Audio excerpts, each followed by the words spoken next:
Assalamualaikum. Okey, sekarang ni kita buat kiraan untuk ASB financing 200,000. Contohlah kita kira untuk 5% setahun. Okey, bila kita kira 5% setahun untuk 200,000 dalam tempoh 30 tahun. 30 tahun ni bersamaan dengan 360 bulan. Okey. 360 bulan, jadi kita akan dapat monthly kita yang kita perlu bayar sebanyak RM1,073.64. Okey, katakanlah kita close kita punya ASBF selepas 3 tahun. Kita stop loan kita 3 tahun. Okey, apa jadi? Kita akan dapat principal 3 tahun bersamaan dengan 36 bulan ya. Kita akan dapat principal kita sebanyak RM9,312.67.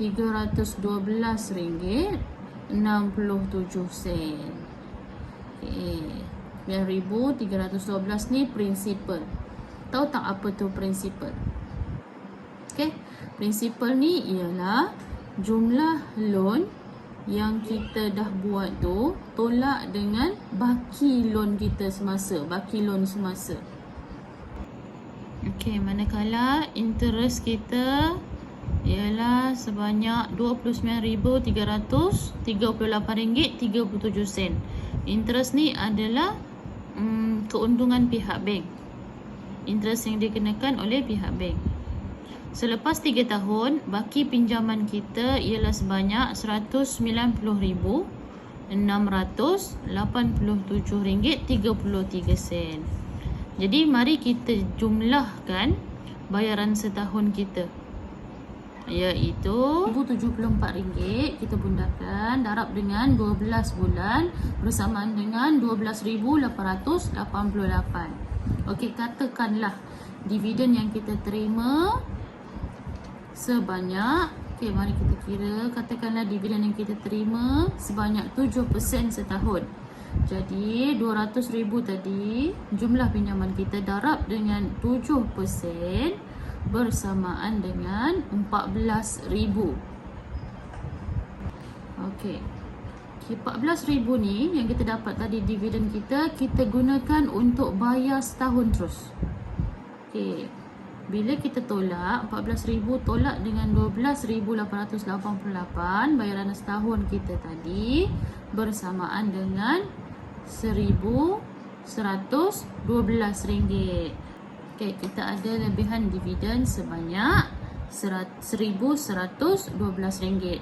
RM1,112 ni kita boleh gunalah sebab kita lebihan dividen kita tak perlu nak guna dah untuk bayaran ASBF kita.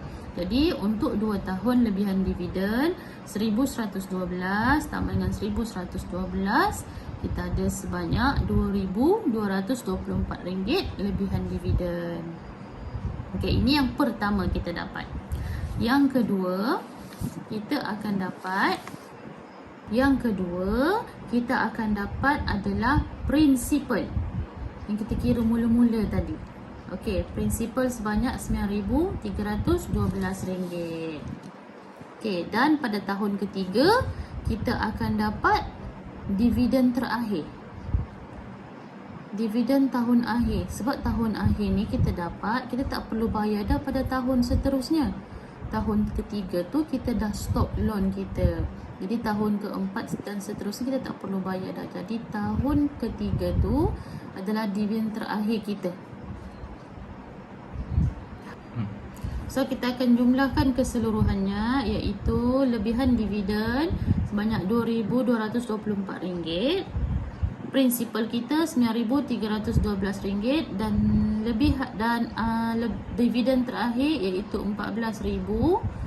Anggaran kita akan dapat dalam RM25,536.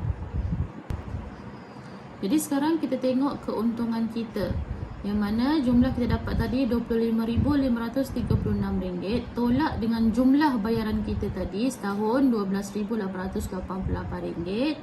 Baki dia RM12,648, iaitu keuntungan kita selama 3 tahun. Okay, bila kita kira semula, kita punya keuntungan tadi selama 3 tahun 12,648. Kita bahagikan dengan 3 tahun. Jadi keuntungan kita setahun adalah sebanyak RM4,216. Ibarat kata kita menyimpan RM12,888 tadi, kita menghasilkan RM4,216 keuntungan setahun.